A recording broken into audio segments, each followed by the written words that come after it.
A few advices from a freshly finished vet from Germany. Don't buy animals as a gift or on a whim. It most likely ends unfavorable for the animal.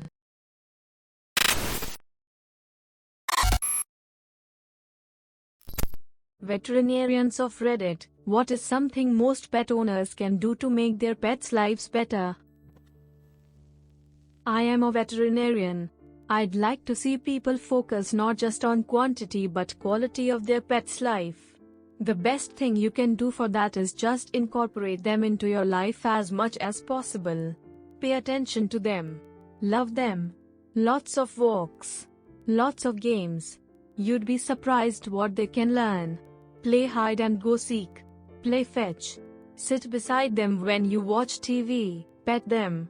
Train and socialize them early and well so you won't avoid them because they're not well behaved. We're all so busy, it's so easy to make them an afterthought. You are their whole world, and unless you live on a big farm where they run free, you are their only outlet for activity and happiness. They get bored fast, just like we do. They can't wait for you to get home. They've missed you. Take them for a walk. Do a fun training or agility class with them if you'd like. For health, the biggest things are 1. Exercise. 2. Pay attention to what can be dangerous/toxic for them and avoid it. Head stuck in potato chip bags is one people miss lately, and keep your drugs out of their reach. They're small and more easily affected. 3. Brush their teeth. Enjoy your pets. They love you. The line I read once about this that really stuck with me was, you might have a lot of friends, but your pet only has you. I think of that every time my asshole cat pisses me off, or is howling, or has torn something up or eaten something he shouldn't have. If he can't trust that I'll still be his bud, he's lost everything, and what kind of life is that? Another quote that's always stuck with me is, to you they're only a short part of your life, but to them you're their whole life. Removing a mass when it's small is faster, less anesthetic risk, less invasive, less painful, less expensive, and has a better chance of curing cancer should the mass turn out to be cancerous. This is even more pressing on delicate areas like eyelids and feet, where there may not be a lot of extra tissue to work with should a large lump need to be removed. Cartrophin/pentazan/Zydax injections are relatively cheap and can keep your pet comfortable by not only helping to prevent future arthritis but by helping to ease any that is already present. Dental disease is serious. Pets will continue to eat even with their teeth forming abscesses. The infection can spread through their body, including to their heart. Removing rotten teeth is the kindest thing you can do for your pets as they age, especially if you haven't been proactive in preventing periodontal disease. They can still eat even with full mouth extractions, and will be so much happier. People often tell me how their pet seems younger again after their rotten teeth are extracted. Edit. To add, regular checkups are very important, at least annually. People often come in saying, my dog is so healthy he hasn't been to a vet in years. After looking at the dog, I can usually find a few major issues that should have been addressed years ago. Not let them get overweight. Get their nails trimmed regularly. Licensed vet tech. Genuine question: how do I trim my dog's nails? The only time I tried, I cut too deep and it became sort of infected. I don't live in an area where I can regularly take them to the vet, so what can I do in that case? Edit. Massive thanks to all the people, ever so helpful, for guiding me through this. I will definitely try all the options and see what works best for my doggy. He's a full-sized Dalmatian, so around the length and height of a Labrador or Doberman, and he's not obese at all. I do regularly take him on walks, twice in a day for 30 to 40 minutes each way. They walk on roads, footpath, and grass as well. I think that should help. Plus I will teach myself how to trim and teach him to not fear the clipper. Again, massive love and thanks, beautiful people. Vet here. Here's my best advice, condensed. 1. Thin pets live longer than fat pets. Google a BCS chart and make sure your pet has a visible waist and palpable ribs. No crash diets. 2. Dental disease is way more serious than you think. Get the scale and polish. If we have to extract teeth, and believe me, we would prefer not to, they will still be able to eat. 3. Get your pet a series of Cartrophin, or Zydax, or pentazan polysulfate injections when they turn 8. They help slow down the progression of arthritis and are safe and cost-effective. 4. If your cat is stressed at the vet, take home some gabapentin to put on her food before her next visit. She will be safe, happy, and calm, and the vet will be able to examine her more thoroughly. 5. Know what's toxic for your pet. Definitely don't have lilies in the house if you have a cat. 6. Discuss finances. Your vet wants what's best for your pet, and is obligated to recommend all your best options, but if you tell us what you can afford, we can usually come up with a reasonable plan. 7. You deserve a vet you trust. If you don't trust yours, find one that you do. 8. Put your 24-hour ER vet's address into your Google Maps/GPS favorites so you don't have to find it in an emergency. 9. High-quality kibble is fine unless your vet tells you otherwise. Don't feed a dog a grain-free diet unless your vet tells you to, like for analogy. 10. You can almost definitely give your cat a pill. Ask us for tricks. 11. Be nice. We are human and we all care intensely. Even if we hate you, we probably love your pet. I think the best thing you can do for your new pet, especially a puppy or kitten, is handle it a lot when they're young. Getting them used to having their feet handled, nails trimmed, mouth opened, even extra benefit if you get them used to teeth brushing daily, gold standard for at-home dental care, ears touched, particularly breeds prone to ear infections, huge benefit in the future if you have to administer topical ear medication. Restraint is also a big thing. I always tell my clients to practice restraint with their animals. That wriggly puppy that is cute when it nips when you hold it still grows up into a large dog that can't be safely examined because it hasn't learned to be okay with restraint. This is a great point. It's nearly impossible to get my dog to put up with vet procedures.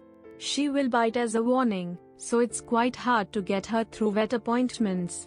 Luckily she's not out to hurt anyone, only bites softly and tends to give up after a bit. Otherwise it would be even worse. Vet tech here. Dentals. Regular dental visits go a long way to a healthy and happy pet. Of course, grooming, nail trims, fresh food and water, and regular hospital visits are all extremely important as well. And use tick/flea protection. Is this for cats too? My cat hates having his teeth cleaned, so I have given him some greenies for cats. Absolutely. Greenies go a good distance, but brushing helps a lot and yearly dentals go much, much further. Obligatory, not a vet, but used to work in a vet's and have a BSc degree in animal sciences and animal management. Actually research your pet before buying them. It sounds obvious, but so many people don't. And they just assume that they know how to care for an animal based on what they've seen on TV or heard from friends or family. For example, rabbits are one of the most neglected animals in the UK, because people still think that they belong in hutches. Rabbits actually need a lot of space, and a companion, as well as platforms, rearing up space, and foraging opportunities. I'm a rat owner, and it shocks and saddens me to see the amount of people who keep lone rats in a cage with minimal enrichment and fleece covering the base instead of a suitable substrate that enables them to display their natural digging and foraging behaviors. Not to mention cages with height, but insufficient floor space for rats to run and play, or cages just full of hammocks but no active enrichment. Research your pets thoroughly before you do anything. Make sure you're acting in the best interests of the animal, and not what's convenient for you. Rats are such special little creatures. Intelligent, playful, and usually interested in, and loving of their humans. A pet rat is like a cat or dog, just small and heartbreakingly short-lived. I get so miserable thinking of all the poorly treated, abandoned and abused ones. Visit your pets when they're sick and staying in the veterinary clinic overnight. Obligatory, not a vet disclaimer. When my cat was sick, I'd visit him at the vet every day and bring an old towel so he would have something soft to cuddle that smelled like home. After a few days, the staff mentioned a lot of people don't do that. The animals think they are being abandoned and they get depressed. They don't understand why they're here. 20 minutes of mama time lets them know they're still loved. My cat was badly injured and had to go to the vet overnight at the same time I had to go out of town. Couldn't get back for like 3 days. When I got back, the technicians were all very worried. He stopped eating. With cats, that's a very bad sign. I had them take me back to where he was, and there he was all lethargic, with his head down on his paws. He looked to be in a bad way. When he saw me, he lifted his head and let out the longest meow you've ever heard a cat make. I took him out of the cage, and he was just meowing and rubbing his head against my chin. I was saying things like, "What's the matter, buddy? Did you think I'd moved away and left you behind?" And he kept just meowing and rubbing his head against my chin. He was fine after that. I really like your idea of visiting regularly and of bringing something from home. I'm a vet and here's some tips for our more exotic friends. Training. More animals can be trained than you think, such as rabbits and birds. It's a great bonding experience and good enrichment, especially for more intelligent species, e.g. parrots. Birds can use their training to make vet visits less stressful, such as if they are used to stepping onto strange perches or being in a towel.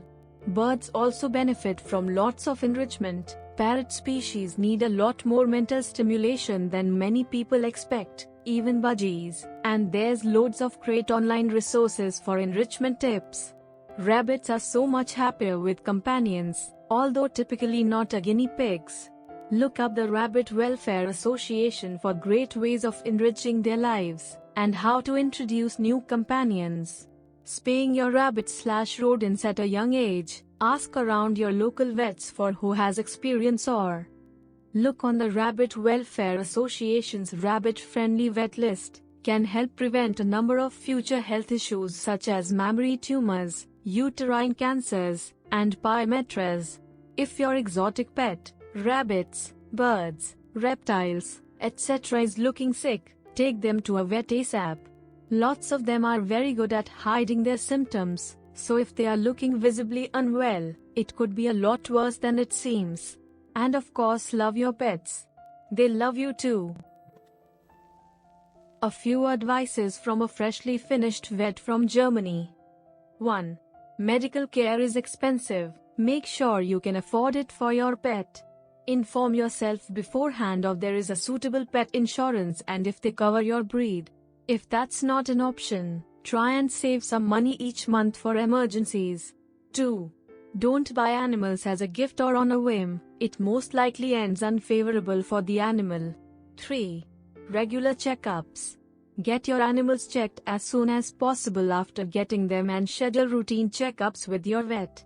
Prevention and early detection of diseases is way cheaper and more likely to have a positive outcome than treatment of a well-developed problem.